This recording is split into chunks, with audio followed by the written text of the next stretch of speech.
atenent a la petició del president Puigdemont de garantir el seu dret a tenir un debat d'investidura amb garanties i a la vegada per donar temps a les al·legacions presentades pel mateix president a través de Junts per Catalunya al Tribunal Constitucional, el ple d'avui queda ajornat, però en cap cas desconvocat.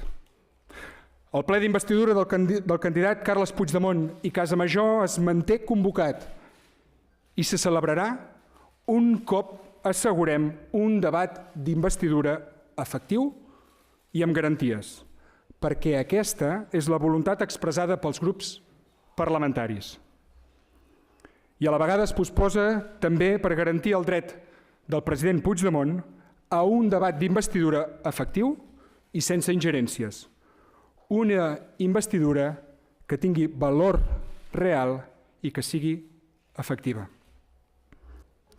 Ni la vicepresidenta Soraya ni el Tribunal Constitucional decidiran qui ha de ser el president de la Generalitat de Catalunya.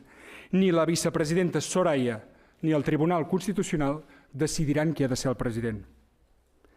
Són els diputats i les diputades escollits democràticament qui els pertoca fer-ho.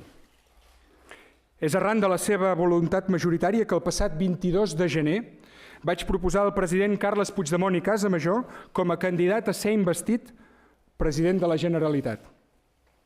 No va ser una decisió aleatòria ni personal. Va ser fruit de la voluntat expressada per una majoria d'aquesta cambra.